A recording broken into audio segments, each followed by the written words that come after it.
यह है over speeding. Good morning दोस्तों, कैसे हो आप सभी लोग। 6 बजे हम निकलने वाले थे लेकिन लेट हो। 5 बजे एक्चुअली हम सो करके तो उठ गए थे, लेकिन घर को छोड़ करके जाना है तो सारी चीज़ें व्यवस्थित करके जाना है। काफ़ी सारा काम हो गया था सुबह से। और साक्षी को देखो आप, साक्षी जो अपने थर्मल है उनके ऊपर जीन्स नहीं पहन पा रही है। यार ये भी समस्या है लोगों की यार, कहीं पर परमाणु बम गिर रहा है, कहीं पर कुछ और यहाँ पर जीन्स नहीं पहनी जा रही है। मम्मी भी हंस रही है इस बात पे। मैं बिल्कुल रेडी हो चुका हूँ, बाइक एकदम रेडी हो ही गई है। बाइक को तो ऑलमोस्ट हमने रात में ही रेडी कर दिया था, तो बस अब हम जस्ट निकलने वाले हैं। बस साक्षी की हेल्प कर देता हूँ जीन्स पहनने के लिए एक बार, उसके बाद फिर हम यहाँ से निकलते हैं। मम्मी बोल रही दवाई रख ली कि नहीं रखी। दवाई रखना एक्चुअली बहुत ज़रूरी है, ऑलमोस्ट साल के 365 दिन चलती ही रहती है। पावर बैंक को रख लेता हूँ, रात मैंने चार्जिंग पे लगा दिया था। पावर बैंक की काफ़ी ज़रूरत पड़ने वाली है कैमरा को चार्ज करने के लिए। अरे पूरी रात में इतना ही चार्ज हो पाया, शिट यार। पावर बैंक का डाटा केबल लेना पड़ेगा मुझे। बाइक देख लो अपनी, टैंक बैग वगैरह सब कुछ लग चुका है, तो इस तरीके का लुक आ रहा है बाइक का इस समय पर। पहला टारगेट रहेगा हमारा ऋषिकेश पहुंचना है हमें। पहली ऐसी राइड है जिसमें मैंने इतना ज़्यादा सामान कैरी किया है बाइक के ऊपर, तो थोड़ा सा डर लग रहा है मुझे। बाकी देखते हैं, डर के आगे जीत है, डर को निकाला जाएगा। मम्मी आ रही है, मम्मी का आशीर्वाद ले लिया जाएगा, उसके बाद फिर निकला जाएगा यहाँ से। चलो मम्मी, ये जीन्स भी मैं फिट करूँगा, इनकी जैकेट भी मैं फिक्स करूँगा, और तुम क्या करोगी, तुम मुझे फिट करोगी हैं।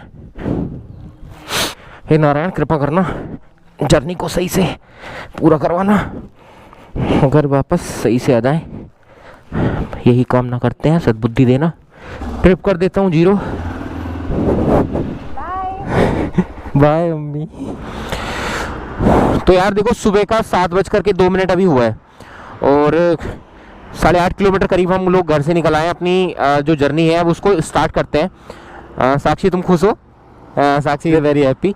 और जब हम लोग घर से निकले थे और कल रात को भी जब हम अपना बैग को इंस्टॉल कर रहे थे बाइक के ऊपर, इतना सारा लगेज लेकर के कभी मैं गया नहीं एक्चुअली बाइक से, तो मुझे डाउट लग रहा था कि हो पाएगा कि नहीं हो पाएगा। लेकिन घर से निकलते ही अब बाइक के साथ इतना कंफर्ट महसूस कर रहे हैं हम दोनों लोग, और साक्षी भी, कोई दिक्कत नहीं हो रही ना। तो फिलहाल यहाँ से निकलते हैं, 7:03 हुआ है। फिलहाल यहाँ से निकलते हैं, मेरठ एक्सप्रेस वे के ऊपर अभी हम लोग हैं। हालांकि 100 किलोमीटर के बाद हम रुकेंगे, लेकिन जो हमारा पहला टारगेट है वो हमारा रहेगा ऋषिकेश। हमें जल्दी पहुँचना है। टारगेट सेट तो नहीं किया है कितने बजे तक पहुँचना है, लेकिन कोशिश करेंगे जल्दी पहुँचें और कंफर्टेबली पहुँचें। इतनी ज़्यादा ओवर स्पीडिंग भी नहीं करेंगे कि कोई दिक्कत हो। उधर भाई साहब देखो सनराइज भी हो रहा है। तो एडवेंचर जर्नी को अपनी स्टार्ट करते हैं ये। और यार ये मेरी और साक्षी की पहली बाइक एडवेंचर राइड है और शुरुआत अच्छे सनराइज से हो रही है। काफ़ी दिखने में अच्छा लग रहा है, ठंडा ठंडा मौसम है, बड़ा मज़ा आ रहा है। हम दोनों लोग पूरा पैक हैं तो ठंड तो जाने का अंदर मतलब ही नहीं है, लेकिन फिर भी काफ़ी ठंडा मौसम है तो हल्का हल्का ठंड तो जाएगी यार। फिलहाल हम लोग अभी हाईवे पर हैं, NH9 के ऊपर, और मेरठ को ट्रेल कर रहे हैं अभी हम। यार एक मिडिल क्लास इंसान जब अपने ड्रीम्स को पाने की कोशिश करता है तो उसके सामने काफ़ी सारे हर्डल्स आते हैं, और सबसे बड़ा जो हर्डल आता है वो ये आता है कि पैसे से रिलेटेड। क्योंकि जो मिडिल क्लास होती है तो ये जो अपनी ज़रूरतें हैं उनके ऊपर ज़्यादा फोकस करा जाता है, जो अपने सपने होते हैं उनके ऊपर कम किया जाता है। तो हमारे लिए काफ़ी बड़ी बात है कि हम अपना ट्रैवल करने का जो सपना है उसको पूरा करने के लिए इस बार हमने काफ़ी सारा पैसा खर्च किया अपनी जो शॉपिंग है उसके ऊपर। राइडिंग जैकेट्स वगैरह हैं और राइडिंग बूट्स वगैरह वो इस ट्रिप के ऊपर हम नहीं ले पाए, क्योंकि अगर हम लेते तो हमारा काफ़ी सारा बजट बैठ जाता, 30-40 हज़ार का खर्चा बैठ जाना था। तो इसलिए हमने अभी उसको पोस्टपोन कर दिया, बाद में आराम से सोचा जाएगा। अभी सुबह 2 घंटा दिक्कत होगी। अभी मुझे ना थोड़ा ठंड लग रही है पैरों में, क्योंकि शूज़ जो है मेरे वो स्पोर्ट शूज़ हैं। यार अभी रास्ते में रुके हम लोग, ठंड लग रही है हाथों में काफ़ी ज़्यादा, तो ये ग्लव्स के अंदर ये पहन लेता हूँ मैं, थोड़ा ठंड कम लगेगी। हाँ तुम्हारे में हवा नहीं जाएगी ना? जा रही है।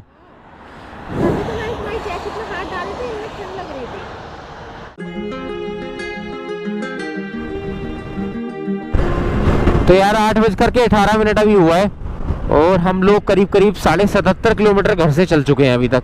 मुजफ्फरनगर से 33 किलोमीटर पहले हैं अभी हम लोग, क्योंकि मेरठ के बाद से काफ़ी ट्रैफिक मिला है तो ज़्यादा स्पीड से नहीं चल पाए हम लोग। एक्चुअली मेरी जो राइड थी लास्ट वाली जो मैंने अकेले की थी वो सुपर फास्ट राइड थी, तो उसमें मैंने स्पीड को मेंटेन किया था काफ़ी। लेकिन ये वाली जो राइड है इसमें हमें एंजॉय करना है, इसमें स्पीड वाला कोई इश्यू है ही नहीं।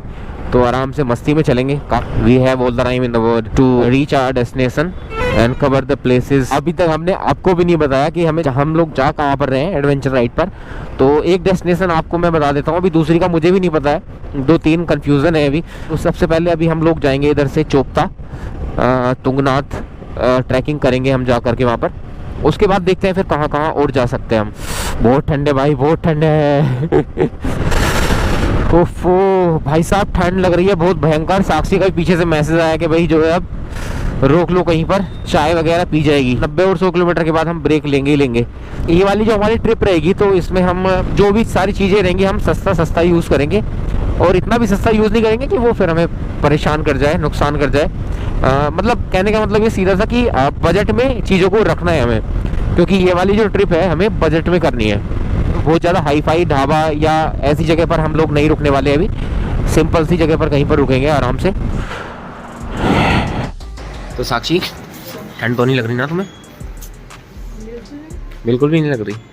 वैसे तो तुम्हारी आंखें तो जमी जा रही हैं और नोज तुम्हारी रेड हो रही है बिल्कुल। तब भी ठंड नहीं लग रही। अभी तो 15 डिग्री सेंटीग्रेड है, जब -15 होगा तब क्या करोगी? चाय पीऊंगी। हम रुके थे दीप पंजाबी ढाबा पर।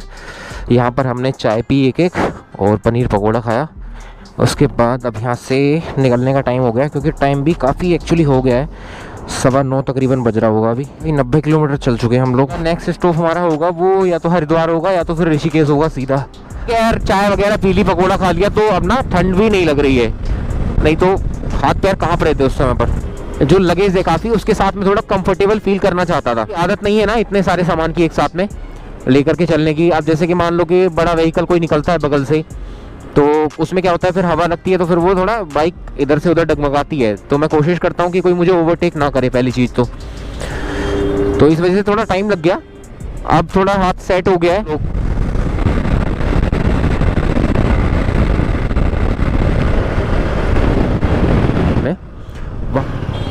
बाइक में लेना चाहता था एडवेंचर 390, बजट के बाहर थी।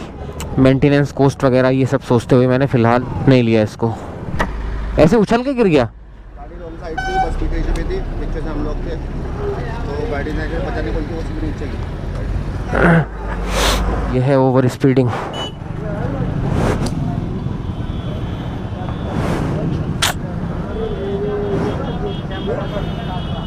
बहुत बुरी टक्कर हुई है, उल्टी पड़ी है गाड़ी एकदम।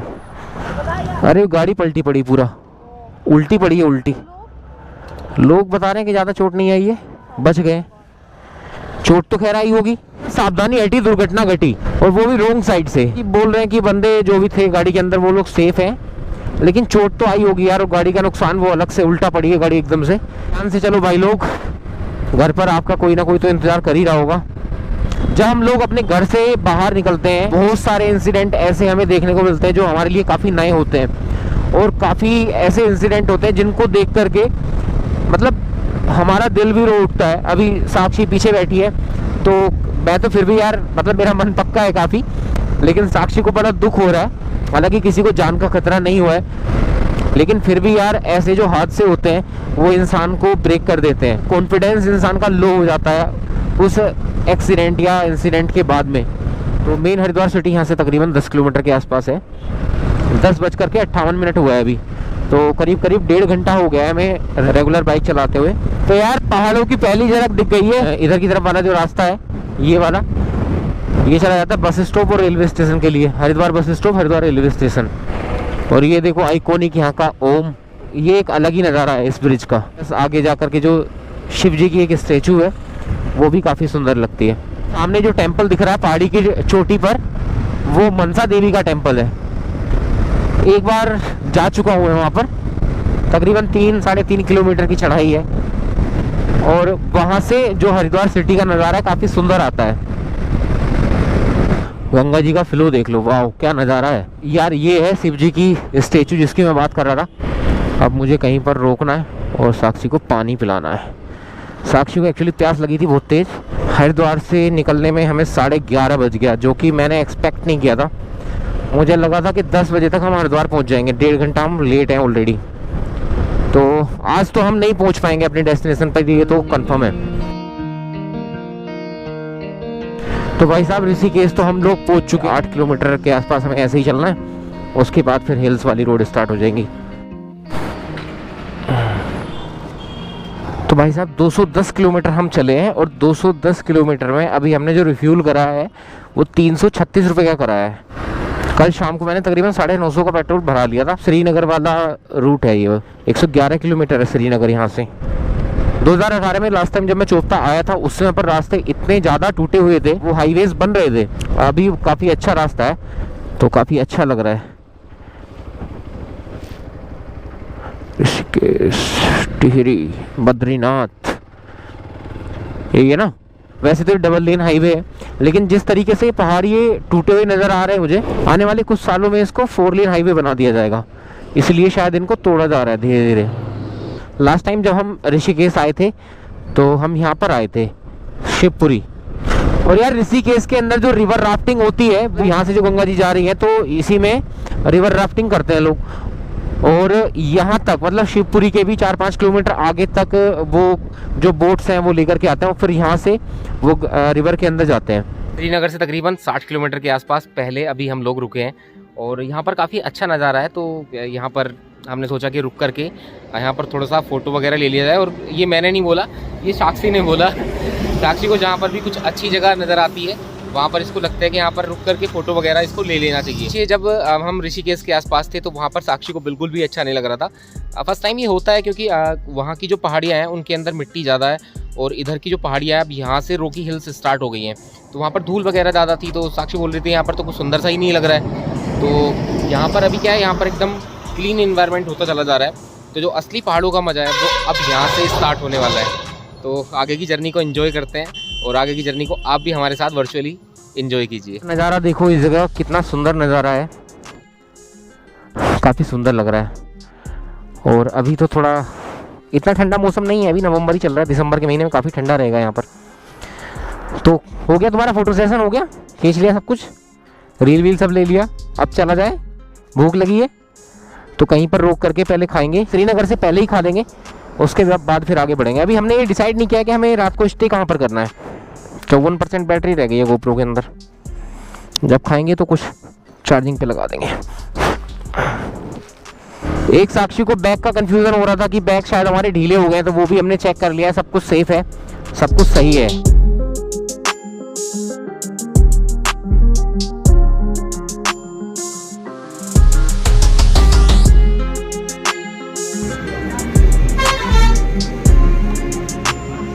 तो यार दोपहर का 3 बज गया और अभी हम लोग यहाँ पर रुके हुए थे, पीछे छोटा सा एक ढाबा टाइप का है। तो यहाँ पर हमने खाना खाया और काफ़ी सिंपल खाना था, काफ़ी अच्छा खाना था।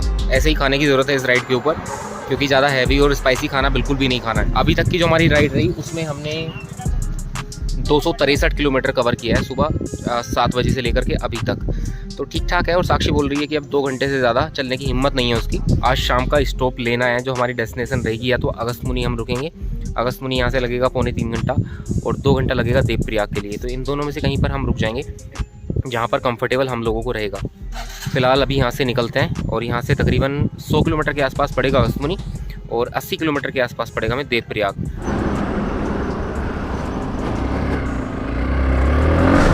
यहाँ से निकलते निकलते 3:15 बज गया हम लोगों को। काफ़ी टाइम हम लोग यहाँ पर रुक गए, तो कोशिश करेंगे कि अगस्त्यमुनि ही जा करके रुकें, क्योंकि वहाँ से फिर जो चोपता की डिस्टेंस है वो थोड़ा कम पड़ेगी। रुद्रप्रयाग रुकेंगे तो और 20 किलोमीटर और बढ़ जाएगा हमारा सुबह के लिए। 46 किलोमीटर यहाँ से अभी श्रीनगर है, उसके आगे फिर रुद्रप्रयाग, उसके आगे फिर अगस्त्यमुनि। और यार ये इतना टाइम यहाँ पर इस वजह से लग गया क्योंकि एक्चुअली क्रोमा से गीज़र परचेज़ किया था कुछ दिन पहले, तो उसकी डिलीवरी आनी थी कल, लेकिन वो 1 दिन लेट हो गई डिलीवरी। तो आज वो डिलीवरी आई, उसका इनवॉइस वगैरह देना और फिर उसको लोकेशन देना, उतने में टाइम लग गया काफ़ी ज़्यादा। और भाई साहब नज़ारे तो अब स्टार्ट होंगे, बड़े प्यारे प्यारे सुंदर नज़ारे होंगे, प्लस धूप भी थोड़ा सा डाउन हो चुकी है, तो काफ़ी अच्छा मौसम हो गया इस समय पर। अरे अरे भाई पाल्टी लुढ़क गई भैया। तो मज़ा बाइक को चलाने का ऐसे रास्तों पर आता है वो और कहीं नहीं आता है। घुमावदार रास्ते हों और बाइक को झुका करके अगर चलाओ, ऐसा भी ना हो कि बाइक फिसल करके अलग और आप अलग। ये अभी देवप्रयाग है, यहाँ से हम निकल रहे हैं और बद्रीनाथ हमें मुड़ना है राइट, सीधा रास्ता कहीं और जा रहा है, गजा खाड़ी पता नहीं क्या है। ये हमें इधर से जाना है। 2-3 महीने पहले मैं और साक्षी मसूरी गए थे, जहाँ पर हमने एक स्कूटी रेंट की थी और वहाँ से फिर हम धनोल्टी के लिए गए थे। एक्चुअली वो वीडियो अभी तक मैंने बना करके यूट्यूब के ऊपर डाली नहीं है। तो वहाँ पर जो रास्ते थे वो कुछ ऐसे ही थे। तो वहाँ पर क्या हुआ कि 1-2 लोग हिमालयन और 1-2 लोग एक्सपल्स लेकर के निकले। तो वो काफ़ी स्पीड से निकले, 40-50 या 60 की स्पीड से वो निकले होंगे। तो साक्षी मुझसे बोल रही थी कि हमारी स्कूटी तो इतनी तेज़ नहीं चल पा रही है। उनको देख करके एक्साइटमेंट सा हो रहा था कि अगर मैं अपनी बाइक लेकर के, मतलब कोई एडवेंचर बाइक लेकर के और पहाड़ों में आता हूँ तो मैं भी ऐसी स्पीड से इजीली क्रूज़ कर पाऊँगा। तो आज मुझे वो महसूस हो रहा है कि एडवेंचर बाइक्स जो होती हैं वो पहाड़ों में कितने अच्छे तरीके से डिस्टेंस को कवर कर लेती हैं। सो यार अभी 4:18 हुआ है। हम लोग अभी आ चुके हैं श्रीनगर। तो ये नज़ारा देखो आप, नदी का नज़ारा देखो भाई साहब। आई थिंक यहाँ से अगस्तमुनी 60 किलोमीटर के आसपास होगा।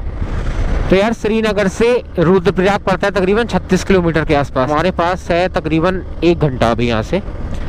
1 घंटा में हम देखते हैं कितना किलोमीटर का डिस्टेंस कवर कर पाते हैं, क्योंकि 36 किलोमीटर रुद्रप्रयाग है और अगर अगस्तमुनी हमें रुकना होगा तो अगस्तमुनी यहाँ से पड़ेगा तकरीबन 36 + 20 मतलब 56 किलोमीटर के आसपास पड़ेगा। तो 56 थोड़ा मुझे लग रहा है ज़्यादा हो जाएगा, रात हो जाएगी पहुँचते, क्योंकि पहाड़ों में सूरज जल्दी छिप जाता है और एक बार सूरज छिप गया तो फिर अंधेरा भी काफ़ी हो जाता है।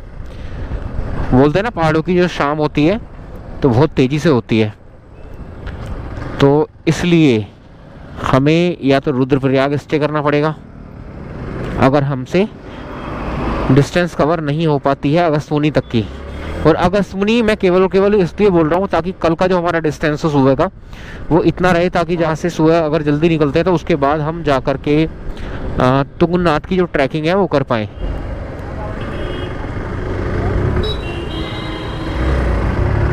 ये देखो भाई साहब, नया नया खून है, ना हेलमेट है ना रास्ते का पता है।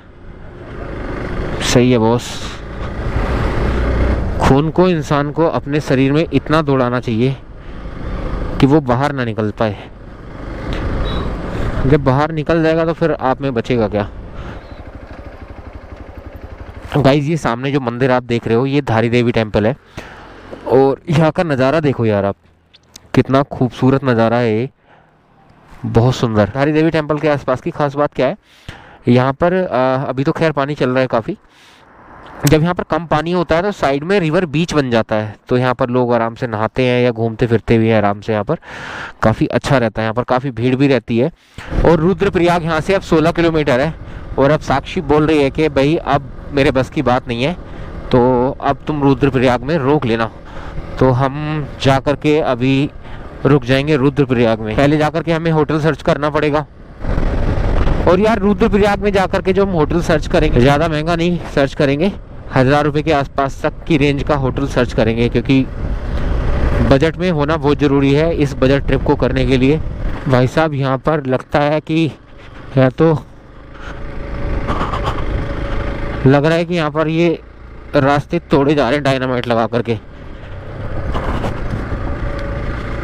साक्षी को डर लग रहा है क्योंकि काफ़ी स्टीप खाई है बगल में।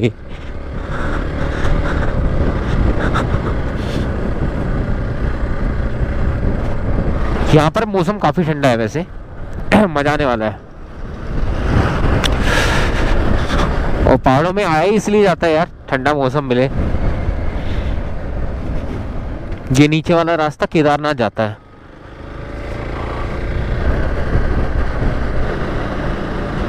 यहाँ पूछना है रूम,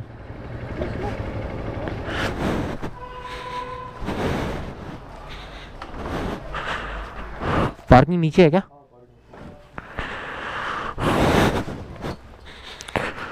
सही है, रूम तो ठीक है यार, अच्छा है। सो यार फाइनली हम लोगों ने स्टे कर लिया है। अभी 5:37 हुआ है शाम का और साक्षी भी काफ़ी थक गई थी क्योंकि आज सुबह 7 बजे के आसपास हम लोग घर से निकले थे, तो काफ़ी टाइम हो गया, तकरीबन 11 घंटे के आसपास समय हो गया है। तो अभी हम लोग रुके हैं होटल गोविंद, ये पड़ता है रुद्रप्रयाग में, ऑन रोड ही है ये। तो ठीक ठाक रूम है, 1300 रुपये में पड़ा है फ़िलहाल, क्योंकि अभी ऑफ सीज़न चल रहा है। सीज़न के टाइम पर 4000, 3500 और 4500 ऐसे करके रेट रहते हैं यहाँ पर। तो फ़िलहाल यहाँ पर स्टे कर लिया है और बाकी आपको आगे अपडेट करते हैं। अभी काफ़ी थका हुआ हूँ और साक्षी भी बहुत बुरी तरह थकी हुई है, तो थोड़ा सा रेस्ट कर लेते हैं, उसके बाद फिर आपसे बातें करते हैं। खाना टेस्ट करके बताओ कैसा है। साक्षी का मुंह आ रहा है एक्चुअली, तो बेचारी से खाना भी नहीं खाया जा रहा है, बोल भी नहीं पा रही है सही से। तो यार खाना वगैरह खा करके तो हम आ गए हैं अपने रूम पर, और खाना यहाँ पर काफ़ी कॉस्टली था।